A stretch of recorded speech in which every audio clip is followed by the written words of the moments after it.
Hello, my name is Nadia. Why would I like to be a counselor and how have I helped someone?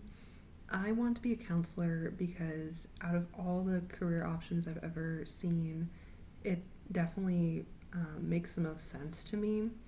I feel like when it comes to being a counselor, I'm more of like a feeling, emotional person. I definitely like guidance for myself in my personal life. And I definitely love the idea of being affirmed, so I want to be that for others as well. And I feel like I've helped friends and family members by being that space where they can come to and speak if they ever have any concerns. Counseling helps people become the best version of themselves, or at least the most functional version of themselves. The counseling period has the intake, where we see their background, their history, report, and development of the connection, which helps strengthen the outcomes of counseling that are then observed at the end.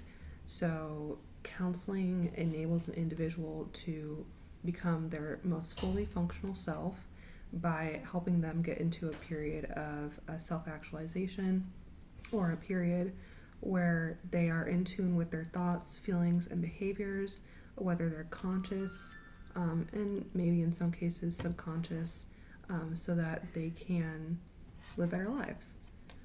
Counseling can help people who, yes, are going through traumatic and serious concerns when it comes to mental health, but in addition to that, it can also help neurotypical people or people who maybe just want that extra space in their lives.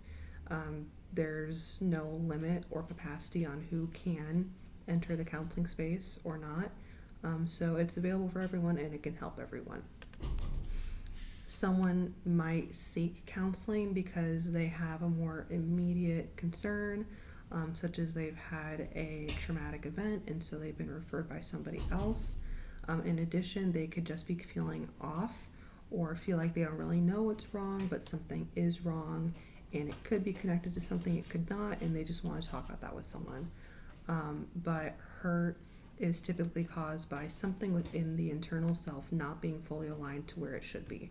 So they might be hurting because something in them is wrong or off. And then it's our job to help them work through that and see what the root of that issue is. Change is measured differently for everybody. For some people, change can be more action oriented. For other people, it can be more of a feeling that they can sense internally.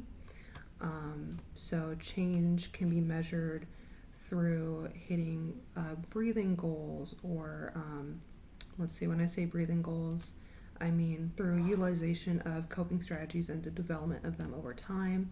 But in addition, it can also be a general change in demeanor or overall presence in how they feel. How does someone go from hurt to not hurt? I feel as though hurt may be alleviated in some cases, but in others, it can't be fully healed or recovered from. But if we do get an individual from a space where they're dysfunctional to a space where they're functional, going from hurt to not hurt looks like having been successful within that safe space within the presence of an effective counselor. And then what does it mean to be mentally well or healthy? This looks different for everybody. To be mentally well, I would not say immediately means to be rid of any neurodivergencies, because when I say neurodivergency, I'm thinking anxiety, depression, but then also potentially something more substantive and debilitating, although it's different for everybody, such as bipolar or schizophrenia. And it also doesn't always encapsulate that some people can be born with neurodivergencies, and some people might develop them over time. So to say that somebody who has anxiety or depression is not mentally well or healthy doesn't really give them a fighting chance, because they might not be able to get rid of that.